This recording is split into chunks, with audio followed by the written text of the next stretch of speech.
자, 함께 공부하죠. 기도하겠습니다. 성부와 성자와 성령의 이름으로 아멘. 성부와 성자와 성령의 이름으로 아멘. 공명의 길입니다. 공명이란 이미 전 시간에 우리가 공부했듯이 합치, 융화, 연민, 영양의 영적 성향이 합하면은 공명이 된다. 이렇게 했는데 이런 공명의 이런 영적 성향을 지키려면은 확고함과 부드러움의 성향이 있어야 됩니다. 그러니까 오늘 좀 지켰다가 내일은 이제 공명 또 흐트러진다든가 3일 정도 지키다가 흐트러진다든가 이래서는 안 되고 일생 동안 계속해서 공명을 향해서 꾸준히 이렇게 초월해 갈 수 있어야 된다. 만약에 확고함은 있는데 부드러움이 없다. 그러면 가혹하게 됩니다. 그런 성향은 이렇게 제대로 된 성향이 영적 성향이 아닙니다. 또 부드러움은 있는데 확고함이 없다. 이거는 너무 물렁 터져가지고 이거는 일생 계속해서 견제 나가기가 어렵습니다. 그런 영적 성향은 없습니다. 영적 성향은 항상 부드러우면서도 확고하게 일생을 가야 된다. 이렇게 봅니다. 그리고 이 공명의 성향은 재형성과 초형성을 도와주는 성향인데 왜 그러냐면은 인간이 살다 보면은 육신과 정신으로 살 때가 꽤 있습니다. 영을 빼놓고. 근데 공명의 성향은 오로지 영적인 성향이에요. 영적인 합치, 영적인 융화, 영적인 연민, 영적인 영양해서 영적인 공명성이 되는 건데 육신과 정신적으로만 살았던 것을 갖다가 살았을 적에는 항상 부족함이 많습니다. 그 부족한 것이 있는 걸 갖다가 재형성을 시켜줘야 하는 것입니다. 그래서 재형성을 시켜줘야 되고 재형성을 시켜주는데 초형성은 또 뭐냐? 인간이 가진 영도 한 번에 충만하게 돼 있지가 못해요. 영을 이제 깨닫는 시기부터 그게 30세가 됐든 40세가 됐든 영을 깨닫는 시기부터 영이 자꾸 충만해져야 돼요. 그러면 영을 충만해지기 위해서는 영을 초형성시켜야 돼요. 그래서 성령님과의 관계에서 갈망과 영감을 주고받으면서 하는 과정에서 영이 초월적으로다가 형성이 됩니다. 능력이 자꾸 풍부해지게 되는 거죠. 영의 능력이라고 해서 고정된 상태에 있는 게 절대로 아닌 거예요. 육신과 정신의 능력도 자꾸 초월되듯이 영의 능력도 초월돼야 됩니다. 그래서 육신과 정신에 대해서는 이렇게 부족하게 살았던 점에 대해서 재형성시키지만 초형성은 영을 한층 더 이렇게 영적으로 형성시키는 거다. 그리고 노력이 필요하다. 이거는 뭐냐면은 삶을 살다 보면은 이 상황에서 사건이 발생합니다. 사건이 발생했을 적에 이 사건이 발생했던 것은 노력하지 않으면은 해결되지가 않습니다. 그래서 사건이 발생했는데 시간 지나면 되겠지.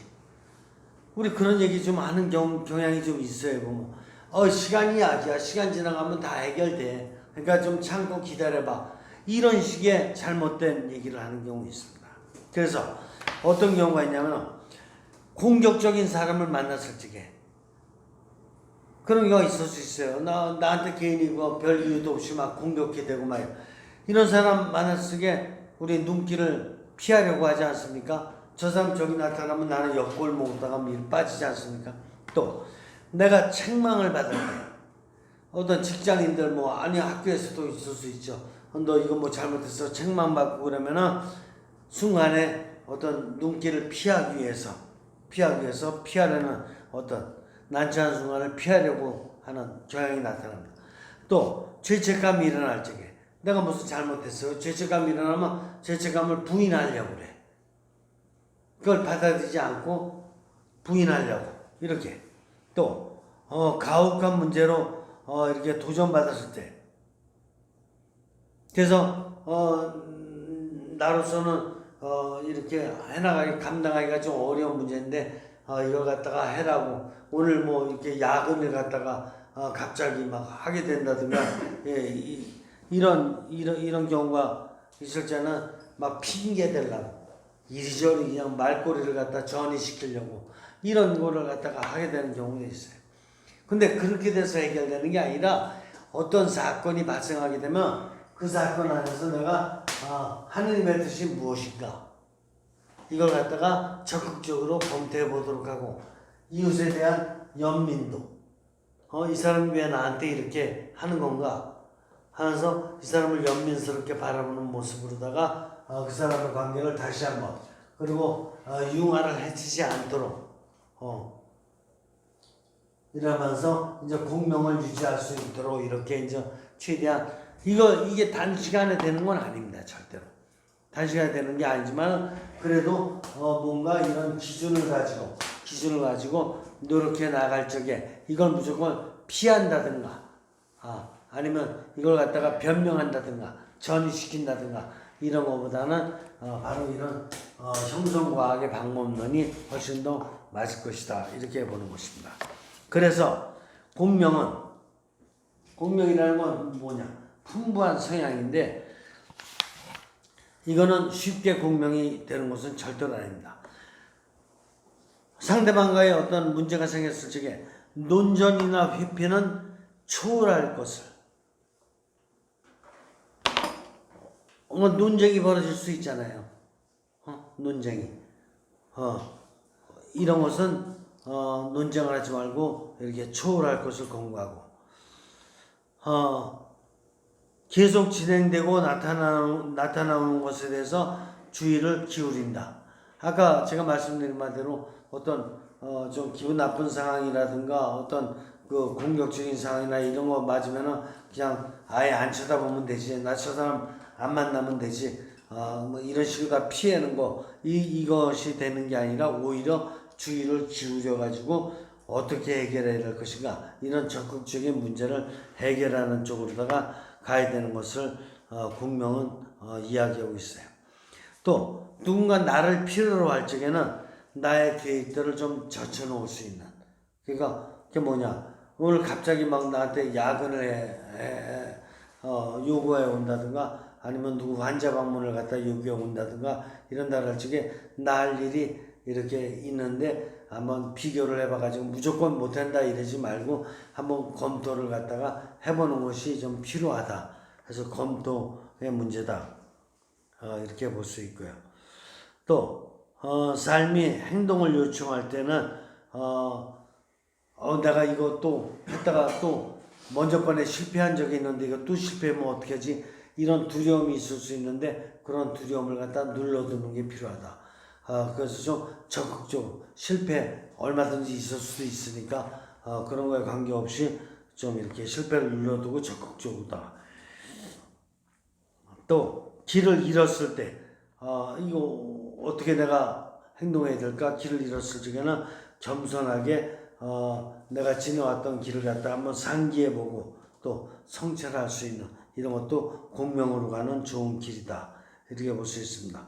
결국 공명은 새롭게 다가오는 것들에 대해서 지난 과거에는 좀 안 좋은 일이 있었지만 새롭게 얼마든지 봄이 오듯이 새롭게 이렇게 개연되어 오는 것들이 있으니까 새롭게 개연되어 오는 것들에 모든 것에 개방된 이런 자세를 취하는 것이 중요하다. 이렇게 볼 수가 있습니다. 그래서 공명은 이렇게 합치, 융화, 연민, 영양 또 앞으로 더 공부하게 될 보조 성향이 있습니다. 인정, 개방성, 토탈, 숙명, 단순함, 또 외경, 상밀함, 또 확고한 부드러움 이런 보조 성향까지 합쳐가지고 모든 것을 갖다가 이렇게 이렇게 포함하는 아주 풍요로운 성향이 바로 공명 성향이다. 그래서 공명은 이런 모든 성향의 어머니다. 어머니면서도 자녀다. 이렇게 이야기를 하고 있습니다. 그래서 내가 살아가고 있는 나의 역사에 있어서 과연 공명은 중심성향이고 내가 공명의 삶을 살아갈 때에 바로 그것이 하느님을 이 세상 안에 하느님의 현존화시키는 하느님을 살아있는 현존으로 상징시키는 내가 된다. 이렇게 볼 수가 있습니다. 그래서 공명은 바로 하느님을 대신한 하느님을 표현할 수 있는 나의 어떤 최선의 어떤 그런 상징물이다. 이렇게 볼 수가 있습니다. 좀 어렵게 들으셨나요? 공명에 대해서 좀 질문이나 보충 설명하실 거 있으면.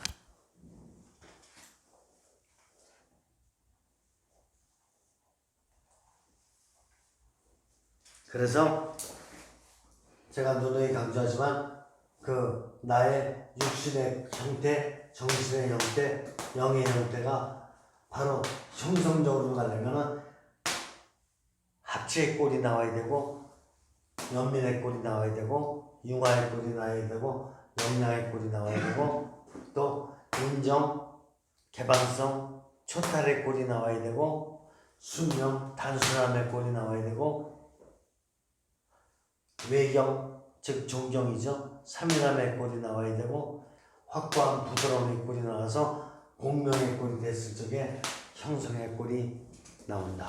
이렇게 볼 수가 있겠습니다. 그래요. 어떤 일이 발생했을 때 내가 잘못해서 이 일이 발생했다라는 죄책감을 많이 가지고 사는 사람들이 많이 있는 것 같습니다. 근데 많이 있는 게 아니라 네. 다예요. 근데 저희가 형성과학을 공부하면서 부족함을 재형성하고 매일매일 초형성해 나가는 삶을 사는 것이 죄책감, 인간의 부족함을 극복할 수 있는 길인 것 같은데 그 부분에 대해서 좀 더 설명 부탁드리겠습니다. 그래요. 인간은 죽을 때까지 갖고 있는 기둥이 두 개 있어요. 하나의 기둥은 나약함, 연약함이라는 weakness, vulnerability, limitation, 한계성, 이런 기둥이 하나 있고, 하나는 이거를 갖다 뛰어넘어갈 수 있는 가능성, possibility, 잠재력, latent, 초월성, transcendental power, 이런 게 있어요. 이 두 가지 에너지가 있어요. 그러면 왜 두 가지 에너지일까? 그러면 죽을 때까지 계속 나약하고 부족하고 한계가 있어서 잘못은 계속하게 돼 있어. 근데 이 가능성, 잠재력, 초월력을 발휘하게 되면은 발휘가 안 될 적에는 잘못된 것에 정체될 수 있어요. 근데 이 가능성과 이 초월성이 발휘되는 순간에 과거는 생각할 필요가 있을까 없을까? 없어요. 잘못된 거 안에서도 이게 초용성이 돼요. 잘못된 거 안에서도. 그러니까 잘못된 거 안에서도 오히려 더 이렇게 예상치도 못했고 상상도 못했던 그런 더 좋은 것들이 얼마든지 나오는 게 은총이에요. 그러니까 과거의 잘못에 어떤 죄라든가 부족함에 억눌릴 필요가 전혀 있을까 없을까? 없어요. 그런 능력을 하나님께서 주신 것이 가능성, 잠재력, 초월성이에요. 지난 과거에 무슨 잘못이에요? 그래서 교회에서 몇 가지 고해성사 안 된다고 이렇게 얘기하는 게 있어요. 안 되는 게 아니야. 돼 그것도. 뭐 예를 들어서 성체를 자기가 알면서도 성체를 막 모독했어. 성체를 알면서도 성체가 그리스도의 몸 중요한 거 알면서도 그냥 모독하고 발로다 밟고 막 이렇게 했어. 아니면 생존에 계신 교황님을 갖다가 마음에 안 든다 그래서 때렸어. 이거는 교황님한테만 유보돼 있어. 이거는 죄가 용서 안 된다는 게 아니야. 교황님한테 가서 봐야 돼. 이거는 특수한 경우가 있지만 그래도 교황님한테 가면 용서되는 거야. 성사를 받으면. 다른 것들은 그냥 신부한테 뭐든지 다 돼. 다 되는 거야. 인간이 짓는 죄 중에서 더 큰 건 없어요. 그리고 인간이 짓는 죄가 우리는 죄라고 표현을 했지만은 하느님 보시기에는 부족함이야. 그러니까 죄에 억눌릴 필요가 없어요. 오히려 하느님이 주시고자 하는 뭐예요? 은총. 이 성화은총이 뭔지 알아요? 성화 은총을 상존 은총이라고 하는데 상존. 그러니까 일생 계속해서 남아있는 상존이야. 남아있는데 계속해서 성화되라고 남아있는 은총이야. 이게 육신의 성화, 정신의 성화, 영의 성화예요. 거기다가 조력 은총이라는 게 있어. 조력 은총은 그때마다 사건이 생길 때마다 이웃을 만날 때마다 이렇게 필요한 거를 갖다가 갈망을 드리게 되면 필요한 대로 계속 주는 은총이 조력 은총이라 그래요. 도움의 은총이라 그래요. 도움의 은총. 조력 은총, 도움의 은총. 그러니까 아주 은총 덩어리예요. 그러니까 은총 덩어리, 하느님이 주시는 은총 덩어리를 생각해야지 죄를 생각한다. 죄가 아니야 부족한 거라니까. 살다 보면 육신에 때 묻듯이 때 묻을 수밖에 없어요, 인간은. 이해가 됩니까? 근데 잘못된 교육을 받아가지고 매일 죄를 생각하고 고통을 생각하고 아니야 고통을 생각하는 것도 아니에요. 왜냐면 영적인 걸 생각해보면 매일 합치, 융화, 연민, 영양, 인정, 개방성, 초달, 수명, 단순화, 외경, 확고함, 부드러움, 경외, 공명, 좋은 게 너무 많은데 이런 거에 대한 교육을 제대로 못 받고, 아니 하나님 여기 세포 주셨으면 세포가 썩었어요? 아니 세포를 갖다 좀 더 잘 가꾸도록 하기 위해서 분자를 주셨고 원자를 주셨고 전자를 주셨는데 세밀하게 중에 다 이게 은총 덩어리거든요. 근데 이 은총 덩어리를 생각하자고 이거 안 썩었거든. 근데 썩었는지 알고 조금 부족한 거 있으면은 하느님이 요 세포 좀 바꿔주거든요. 또 새 세포 만들어주거든요. 또 근데 그렇게 부족하다고 그냥 지으셨다고 그럴 필요가 없는 거다. 오히려 자꾸 은총을 많이 얘기할 수 있을 이런 것들이 연구가 덜 됐다는 거를 마음 아파해야 돼. 물리학자들이 계속해서 인간이 신비덩어리고 우주가 신비덩어리라는 것을 연구해내듯이 교회도 바로 이런 부분을 갖다가 계속 더 연구해내야 돼요. 하느님이 주신 이 은총 이거 끝도 없잖아요. 이게 저기 60조면은 이건 몇 개겠냐고. 이거 덩어리가 뭐인 게 이건데 이것도 몇 개겠냐고. 이게 덩어리가 뭐인 게 이거. 이런 걸 갖다가 빨리 물리학자들이랑 연결해가지고 바로 연구해야 되고, 그래서 육신과 정신 사이에 통교할 수 있는 힘을 물리적으로다가 계산할 수 있을 것 같아요? 이거 안 못해. 근데 우리는 할 수 있어. 왜? 영적인 기운을 갖다가 이게 받게 되면 영적인 기운이 육신에 정신에 영향을 준 거를 정리할 수 있어요, 없어요? 인간은 정리할 수 있는 능력이 있다니까. 그래서 하나님한테 영적인 영감을 받으면 이거 정리할 수 있으니까 정신을 어떻게 바꿨는지, 그러면 또 육신은 어떻게 바뀌었는지 정리할 수 있다니까. 여기 막 우리 아프다 계속 성이 좀 공부해 갔지만 프란치스코 성이 또 이냐시오 성이 얼마나 많이 이 체험 이게 증언한 내용이 있는데요. 엄청 많아요. 그러니까 우리는 물리학자들이 못하는 바로 이런 걸 갖다가 이렇게 하나님께 받은 은총을 갖다가 변화시키면 정신세포가 어떤 능력을 발휘하는지, 육신은 세포가 어떻게 능력을 발휘하는지 이런 거 같은 걸 갖다가 우리가 증언하는 게 지금 해야 될 일이다, 이렇게 보는 것이요. 됐습니까? 네. 또 없습니까? 자, 또 다음 시간에 또 만나죠. 자, 그럼 마치겠습니다.